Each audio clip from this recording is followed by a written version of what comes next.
distrofia muscular de Duchenne é uma doença neuromuscular caracterizada por fraqueza e perda de massa muscular rapidamente progressiva devido à degeneração dos músculos esquelético, liso e cardíaco. É uma doença genética de caráter recessivo, ligada ao cromossomo X, degenerativa e incapacitante. Na mulher, encontramos 2 cromossomos X, um herdado do pai e o outro da mãe. No homem, existem apenas o que é herdado da mãe, o outro é o Y, que vem do pai. Como na mulher existem 2 X, se um deles tiver o gene defeituoso, o outro garantirá o bom funcionamento dos músculos. Porém, se ela transmitir ao filho homem justamente aquele que estiver com defeito, ele herdará a doença e manifestará os sintomas. O desenvolvimento muscular de Duchenne inicia-se na idade pré-escolar, onde é feito o diagnóstico e, encontrando-se bem fisicamente e mentalmente, a criança não necessitará de tratamento. O tipo de apoio necessário passa pela criação de equipes multidisciplinares compostas por neuropediatras, fisiatras, fisioterapeutas, terapeutas ocupacionais, pneumologistas, cardiologistas, psicólogos, nutricionistas e assistentes sociais que deverão acompanhar a criança ao longo de todo o processo de evolução da doença em todas as suas fases até a idade adulta. Após o diagnóstico, é fundamental o acompanhamento e aconselhamento familiar. Com 5 ou 8 anos, as crianças afetadas começam a necessitar de algum apoio e sendo necessário também a utilização de talas noturnas para as pernas e tornozelos, evitando assim o encurtamento precoce do tendão de Aquiles e consequente a marcha em ponta dos pés que inevitavelmente agravará toda a postura e dificultará muitos movimentos. Até o momento, não se dispõe de nenhuma certeza em relação à vantagem de qualquer intervenção para aumentar a amplitude de movimento do tornozelo. O tratamento de corticosteroides pode ajudar a manter a força muscular da criança, o que implicará fazer um plano de corticoterapia adequado e segundo as recomendações médicas mais eficazes. Com 8 anos ao final da adolescência, nesse estágio, os músculos das pernas ficam mais fracos. O caminhar se transforma numa tarefa mais difícil, provocando um sofrimento, uma dependência cada vez maior. E quando se verifica que um simples passo passa a ser uma tortura, deve-se equacionar a utilização de uma cadeira de roda, motivando a criança para sua utilização.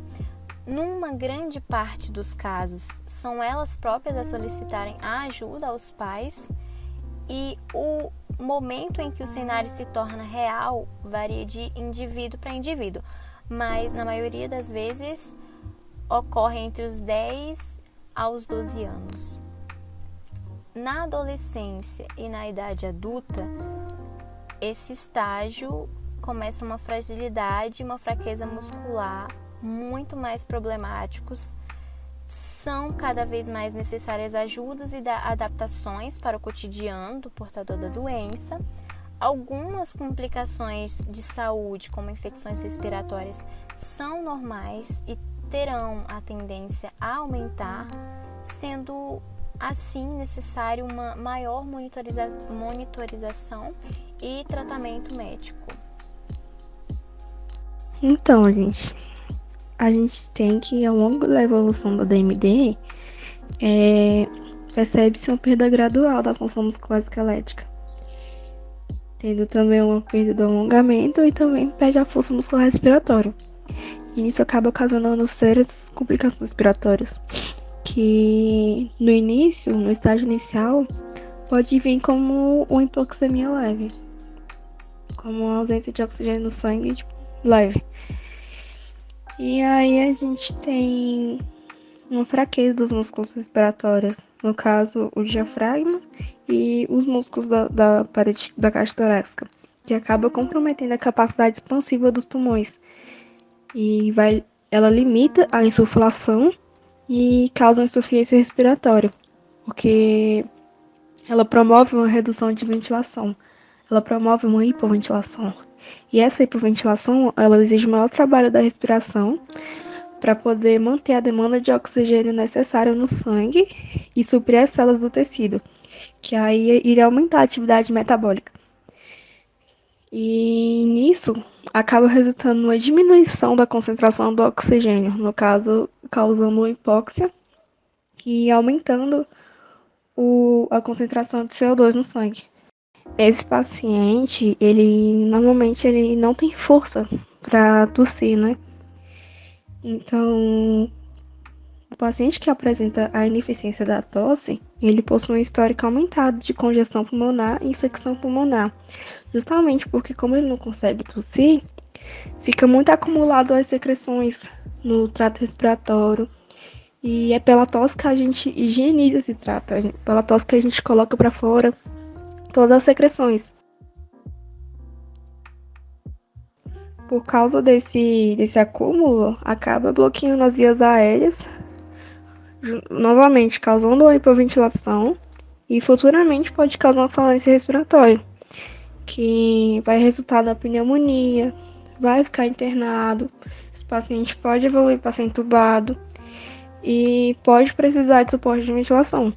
E aí, por esse motivo, a gente tem que a maior causa de morbidade e mortalidade em pacientes que têm a DMD é justamente complicações respiratórias e as infecções pulmonares. E aí, como que a gente vai diagnosticar a DMD? Como que a gente vai tratar a DMD?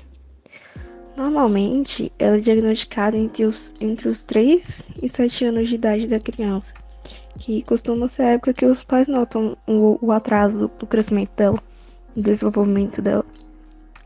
E esse diagnóstico costuma se dar através de exames clínicos. Por exemplo, o médico vai perceber a cintura afundada dessa criança, as coxas magras, as coxas fracas, a perda do equilíbrio da criança, se ela tropeça muito quando caminha, se os músculos das panturrilhas são grossos, e vai perceber se a barriga dela para frente, se a barriga dela está para frente, porque já que os músculos abdominais são muito fracos. Esse diagnóstico também pode se dar através da análise do histórico da família e através de exames de DNA, que vai procurar deleções no cromossomo X, na posição 21 do cromossomo X, e também tem a biópsia muscular, que vai estudar a proteína distrofina, que é justamente a proteína que deveria fazer a manutenção dos músculos.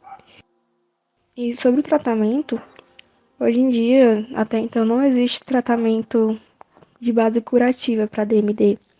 Só alguns cuidados que podem ser utilizados para poder aumentar a qualidade de vida e amenizar os sintomas. E nisso a gente tem alguns esteroides. Esses esteroides vêm sendo utilizados para poder aumentar a massa muscular e retardar a progressão da doença.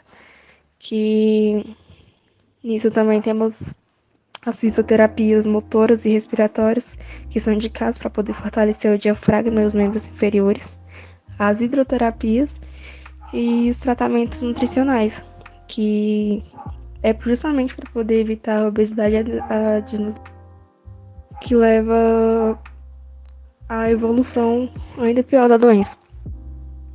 E algumas atividades físicas acabam sendo indicadas justamente para poder melhorar o sistema respiratório, estimular o desenvolvimento muscular e esquelético, e nisso vai causar um retardo na progressão da DMD. E embora essa prática de atividade física seja difícil para alguns pacientes obesos, quando ela é associada ao tratamento nutricional, ela acaba trazendo várias melhorias para a vida dessa pessoa.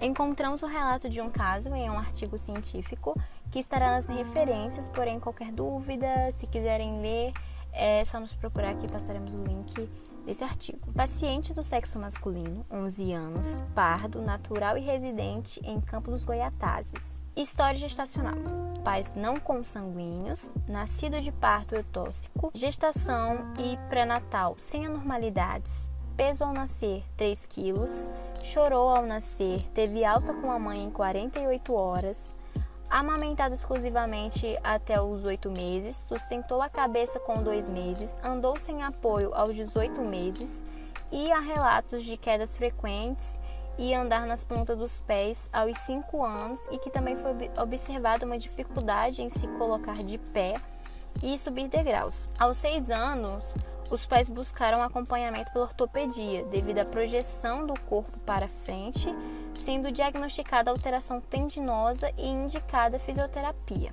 Devido à insistência materna, avaliações posteriores levaram à suspeita de distrofia muscular de Duchenne, que foi encaminhada a diversos serviços e finalmente referido ao serviço da genética, exames laboratoriais solicitados como eletromiograma com padrão compatível com a lesão muscular, ecocardiograma sem anormalidades e eletrocardiograma com sobrecarga ventricular direta. História familiar negativa para a distrofia muscular de Duchenne. E aí, o que a gente percebe nesse caso aí, nesse caso que foi apresentado? Vamos discutir aqui sobre. A gente percebe que essa criança, ela particularmente nasceu bem, nasceu saudável, não teve nenhuma alteração na gestação, não teve nenhuma normalidade. E aí, quando essa criança começou a crescer, foi perceptível um atraso dela para poder começar a andar. E aí, quando ela completou 18 meses, os pais começaram a observar que ela andava na ponta dos pés e caiu frequentemente. Justamente essas quedas eram por causa essas quedas e esse andar na ponta dos pés era devido ao surgimento das contraturas nos tendões de Aquiles, esse andar na ponta dos pés. E aos 5 anos, ela não conseguia se colocar em pé direito. Tinha muita dificuldade. Tinha dificuldade até para poder subir alguns degraus. E aí foi quando ela completou 6 anos que os pais resolveram buscar o acompanhamento da ortopedia. Justamente porque o corpo dela começou a se curvar para frente. O abdômen, os músculos eram muito fracos, começam a ser muito fracos, causando essa hiperlordose, no caso. A gente tem que toda essa apresentação da criança, todos esses sintomas da criança, isso que a gente percebeu, é tudo compatível com o que a gente costuma ver na literatura, que foi o que essa histórico gestacional dela não teve alteração nenhuma. Os sintomas começaram a aparecer depois que ela começou a andar, os músculos da cintura pélvica foram sendo afetados, foi causando desequilíbrio, foi causando as quedas. E esse andar na ponta dos pés que eu falei, que foi justamente devido às contraturas dos tendões de Aquiles e a postura hipilordótica, que foi ela curvada para frente. E aí foi isso. Nosso caso, nossa avaliação sobre a DMD foi essa. O nosso entendimento da DMD foi essa. E espero que tenha ficado claro.